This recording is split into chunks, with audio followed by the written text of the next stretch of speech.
Would you get a second citizenship that didn't allow you to visit Europe? It would be unthinkable for many people, but I'm going to make the case for why that might be something to consider.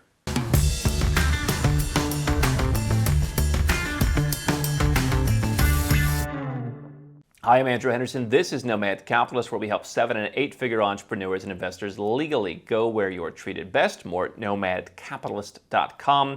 Second citizenship, as we often say, it can be a plan A, it can be a plan B.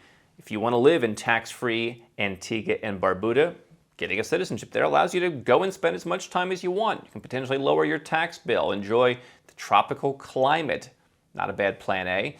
Or you can keep it in your pocket as a plan B. It can be an opportunity for you to travel to new countries, even some countries that Westerners can't travel to.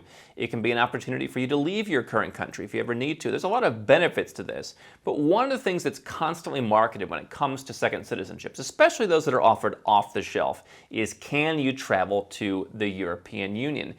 The issue that you see so many people in the citizenship business pitching you on how many countries you can visit with a certain passport certainly speaks to who citizenship has historically been marketed to. You have people in China, people in Russia, people in the Middle East who often have citizenships that don't allow them to, for example, go visa-free to Europe's Schengen area. They can't go to Disneyland Paris. They can't go to Barcelona without getting a visa, and that can get pretty annoying. Certainly they can't go in many cases. Even people in Eastern Europe, like Ukraine, what have you, they can't go to the UK or Ireland with that very complicated visas. And if you're getting Maltese citizenship, now you can go to the US, which a lot of people around the world can't get it to. But if you're a Westerner and you're saying, I want citizenship to make sure I can keep my taxes to a minimum, I keep my investment opportunities to a maximum, I maintain my personal freedom, and I have lifestyle options around the world, the idea of being able to travel to Europe is nothing new to you. Why do you necessarily need travel to Europe? Now, if you're planning on at some point potentially needing to leave the US, things get so bad that, hey, I don't want to be a US citizen anymore, yes, you might want that replacement passport to be as good as it can be. But this simple idea of saying this one has 147 countries and this one has 144 countries, we created the Nomad Passport Index 5 years ago to move beyond just the issue of how many countries you can visit and look at dual citizenship, look at freedoms, look at taxes, look at all sorts of different factors that value a passport. And I think so many people look at the idea of, I need my second passport to have visa-free travel to Europe, that quite frankly, it might be worth considering, what if I had access to a passport that doesn't have visa-free access to Europe? Let me tell you a passport that we've helped a number of people obtain. It's relatively fast, it's relatively affordable, and that's Armenia. If you have Armenian ethnicity, you can obtain Armenian citizenship by descent. The passport itself isn't great, and you can't visit Europe without a visa. You can come to countries like Serbia, for example.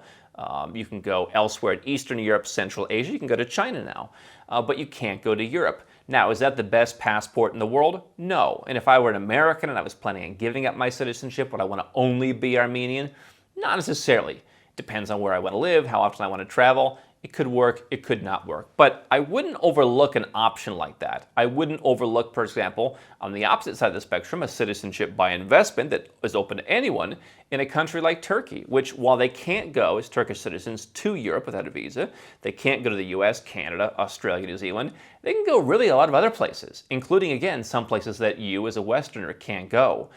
They can go to countries that most Caribbean citizenships, which do have access to Europe and the UK, can't go. Now, you can decide on the identity. Do I want to have an Armenian passport? Do I want to have a Turkish passport? That's up to you, and there's a whole bunch of factors that go into that, but neither of those citizenships give you that travel to Europe, yet both of them could be useful. Now, my trend this year has been more and more people with a need for not just a second passport, but a second and third passport. And so especially in that condition, let's say I'm getting Caribbean citizenship by investment. I want to get something that's just, gets done quickly. Hey, something like an Armenia, if that's in my ancestry, wouldn't be a bad thing to have. And so we've talked about the idea of diverse passports.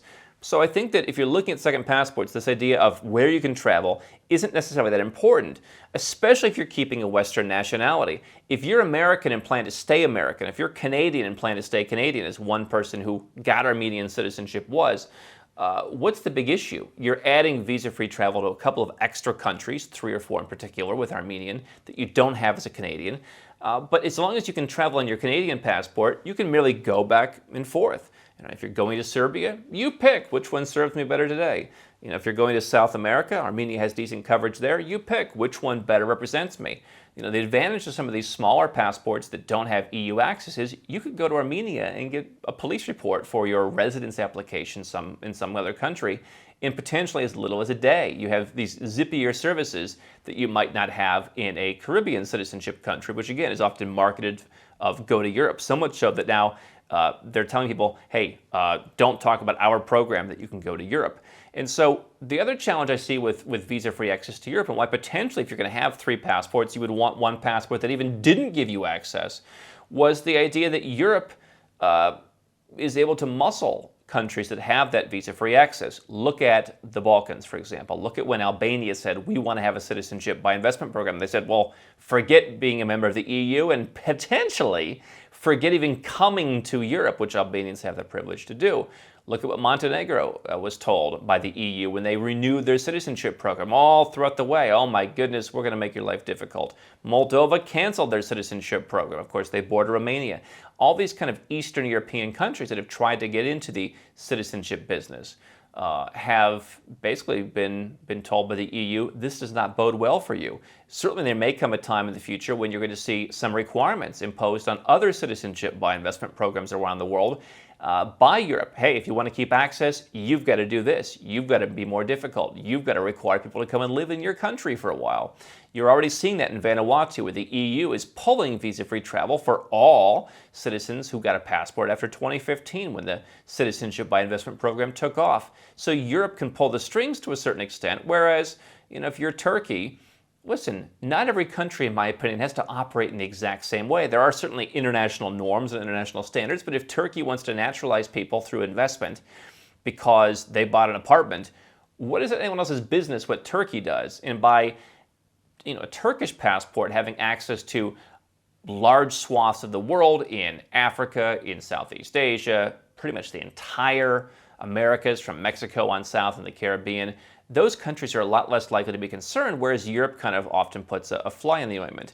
Well, the other thing you're having in Europe is you are going to see, I think this is going to be delayed due to the pandemic, but you're seeing what's called ETIAS, E-T-I-A-S, which is an online electronic travel authorization. The US, Canada, and Australia, New Zealand all have these. If you were visiting, you need to fill out an online form, you need to get authorized, it costs a few bucks, you got to do it every once in a while, every 2 or 3 years in most cases.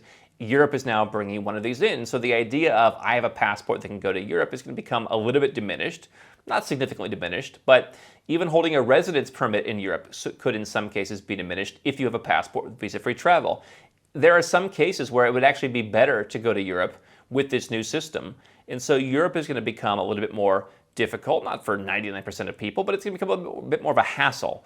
Okay, and so you may not want to have a passport that sets the demands. The countries that, for example, Turkey has access to, from Mexico to Japan to Thailand to Morocco to South Africa, Turkey's passport is technically what we call a Tier C. Tier B would have Europe, Tier A would have the US and others. Turkey has neither. It's a Tier C. It's the third rung of 3 rungs of passports. But the countries that I mentioned, there's Mexico's and South Africa's and etc., great places to visit, many great residence programs. They're not going to necessarily hold that against Turkey that the way that the EU might. They're not going to have as many restrictions. And so there's an argument to make that if you can get your hands, for example, on Armenian citizenship, take it, right? If you have any kind of citizenship by descent, right? We've helped people with citizenship by descent all over the world. Some Latin American countries don't have access to Europe either. I mean, those are not bad passports. Europe has so many countries. You could always, if you wanted to live there or visit there, get a residence permit. You could always get citizenship in Europe directly. And so I think that the idea of having some kind of passport that's not tied to what Europe does, that's not going to be potentially told in a way that the U.S., by the way, wouldn't be told. The U.S. doesn't even hold up the standard of reciprocity. People from Bulgaria, people from Cyprus, people from Romania can't even visit the U.S. They did add Poland and they did add Croatia. But the U.S., basically, Americans can go to Bulgaria, they can go to Cyprus, they can go to Romania. And the deal is, hey, well, it's reciprocal. They don't even do that. And so every once in a while, the EU Parliament says, hey, let's cancel visa-free travel for Americans. And they realize how that's never going to work, and so they don't. So the U.S. doesn't even follow the rules that the EU sets up. Neither does Australia entirely. And so are they going to be the ones who are told, hey, we're gonna come and look at the way you're doing things? No, they're not going to do that. Are countries in the Caribbean going to be told by Europe, hey, we don't like what you're doing here? Possibly. And so if you can bypass that as part of your passport portfolio, that's interesting. I wouldn't entirely base getting citizenship around having visa-free travel to Europe, again, because you could get residence in any of the number of different countries. Even if they get rid of golden visas eventually, you will see other kinds of residence programs to go if you actually want to go. And oh, by the way, some people think if they're going to be American on one passport and St. Lucian on another, that they can go to the Schengen area for 90 days. It's 90 out of 180. They can leave and then they can come back. Not a good idea. I don't think it works. It's certainly not the spirit of the law, and so I would imagine that you're inviting trouble doing that. So the idea of having two passports to get into Europe, to basically essentially live in Europe full time, not only doesn't really work, but it's not necessary. There's plenty of freelancer and self-sufficient visas, some of which don't require any substantial investment at all if you want to live in Europe. So it's not even needed, but some people think it is. Consider the idea. If the goal now is 3 passports, consider that one of them is going to be totally unrelated to what's happening in the Western world and in Europe in particular. Don't stop now. We've got well over 1,000 more videos here on YouTube for you to watch and learn how to go where you're treated best. And if you want to work with Nomad Capitalist personally, go to nomadcapitalist.com/apply, learn about our unique, tried and true process, garnered over years of experience, and learn how you can become our client.